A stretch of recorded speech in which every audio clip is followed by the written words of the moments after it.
Hey guys, what's up? This is Stock Retail coming back to you. Hadn't really intended on making another video today, but obviously we had pretty big news. I'm on the West Coast here, so I woke up to the dilution news like many of you guys, although I can't say I was super surprised. If you watched yesterday's video on cash flows, that actually ties in perfectly. I am still on a little bit of a kind of a family vacation here, so I'm just going to hit this topic for, I don't know, 10 or 15 minutes here. We'll make this one another quick one. But I got a lot of questions on Twitter today, just people asking kind of, what do you feel about this? What do you think about this? Obviously saw the spin. Some spin fake. I would say there's continues to be a network of false apes out there and shorts in apes clothing. Go back 2 videos ago, watch my video on kind of all the tactics of our opponents if you want to see more about that. But some real. It's not super fun to watch our stock have red days, and that's an understatement. I don't like that either. But I want to continue to talk to you about, I even just said in the cash flow video yesterday that I understood the dilution last fall. I believe I understand it now, and I just want to talk you through that and just share a point of view, and that's what it is as a point of view. What I want to talk to you about is liquidity covenants. So if you haven't seen, every year at this time, literally now, you can go back and find some of Adam's tweets or other press releases, basically at this exact time, last year and the year before and the year before. So if you go all the way back to COVID times, the company had to take on debt covenants which had debt which had liquidity covenants attached to them, meaning the banks said, all right, I'm taking a risk on you because you're kind of, think about during COVID when we had lockdowns and all the doors were closed. That was a risky bet for the banks. And so Adam had to take what cash he could get. Well, some of that cash came with restrictions. It came with covenants. It came with strings attached. And those strings can be something called liquidity covenants. If you want to know more, just go search that on the internet. You'll learn all about it. It's a real thing, and you'll see that that's been a thing for AMC. Basically, what it means is you've got to sort of do this stress test each year. It doesn't have to be yearly. For us, it's been yearly. Do this stress test. Say, all right, based on the run rate of how much cash we're either accumulating or burning, based on recent business results, and based on our current cash on hand, do we pass this liquidity test? What I want you to hear is that test is basically just math based. It's pretty black and white. It's just a set of rules. So even though I just showed you in some recent videos, including yesterday, we know the back half of the year and 2025 are looking great. We're headed towards profits. That's real. But this stress test, in a way, is probably blinded to those because that's a forecast and a forward view. And the banks have a much stricter view on, okay, let's hindsight this. Let's look at how your business has been recently. Let's look at your cash position now and do the math on this. It's just like a defined requirement. You have to pass this math test, basically. So I want you to think about, too, because it's actually, let me not jump ahead. So I mentioned tested periodically. Second bullet here, you basically have to pass this to avoid certain penalties and restrictions. There's this idea called a breach. You can breach or you can fail this sort of stress test on your liquidity covenants. If you do that, third bullet, you can bring on all kinds of like enhanced information rights, means the bank gets a lot of access to your data and your information, can start poking around. Just think about kind of Big Brother all of a sudden all up in your business. Other onerous restrictions. I don't have full visibility to all of the language in AMC's covenants, but I know it's a liquidity covenant and I know how these work in general. So that's what I'm telling you, that AMC every year has to make sure to pass these and then buys itself another year.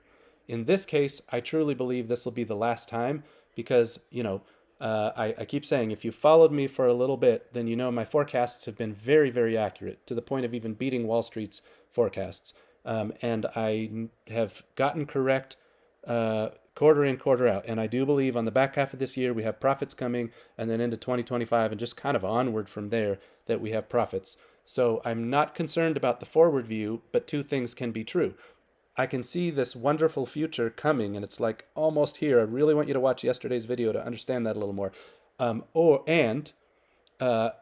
Unfortunately, the timing of the strike in particular, so let's talk about that a little bit. The timing of the strike just hit badly for when these liquidity covenants come into play. They're, like I said, they're tested at this time every year. Well, we had Q4 was hit by the strike. Q1, especially January and February, I just told you about that yesterday, was hit by the strike. And I talked to you about what our cash flows would mean because of that.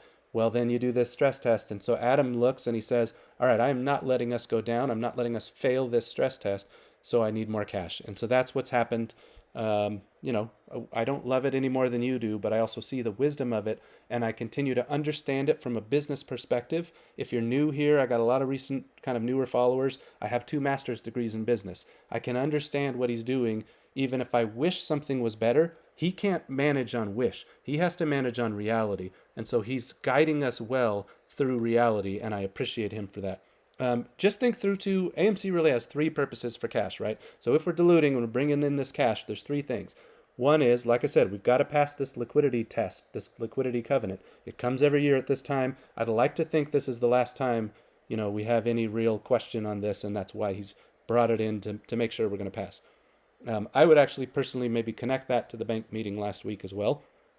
The second reason is just survival. We have to be able to pay the bills. If we don't pay the bills, we go bankrupt. You and I, we all lose our shares. That's not happening. If you followed me at all, you know that I have an extreme level of confidence that we're not going bankrupt. Granted, that's a forecast, that's an opinion, but so far I've been right. And so I'm not concerned about that, but I'm just saying that is one of the reasons you need cash, and he's done a good job at that. And then third, that I did mention before as well, I'm wondering if we're going to see, and he said himself, are we pushing out those debt maturities? In particular, the 2026 dates. There's a lot of debt due in 2026, but I have said time and again, frankly, since 2021, I've told you, those will be refinanced. I have a high degree of confidence that this company is moving to profits and will refinance, and he has said he's working on the maturity dates of the debt. That's exactly what he means. It means if there's stuff coming due and he wants more time to get to more profits to pay that off, he's going to refinance and push those out to a later date. I'm not concerned about that, but I'm saying that could be also part of why he's been bringing in the cash. So just a reminder, that liquidity check is now, I already said, consider that Q4 and Q1 had the greatest strike impacts. See that cash flow video that I just did yesterday for a little more information on what's going on. For me, and I'm already done here, guys, so I'm keeping focused. We have the cash to survive, then thrive. I had, basically he's had to bring in a little more cash to pass the liquidity covenant. For me, it's almost like an artificial thing. Like, I think he already had enough cash to get to the profits. I was not concerned about that. But we do need to pass this liquidity covenant. I understand why he's doing it. And so, frankly, I bought more shares today. I'm like, all right, well, it stinks, but all right, if the price is lower, I'm going to add to my portfolio. And I'll continue doing that whenever I can. On the back half of the year, I've told you, I really strongly believe there's profits. He's starting to signal that too. This liquidity covenant is a time-based event, meaning we'll get out of this place. And that's what I told you in the cash flow video yesterday. There's things happening now that are sort of backwards view, but there's a forwards view on where the business is going. So just check that out if you want to understand more. And my point of view has always been and continues to be, we will win. Let's go.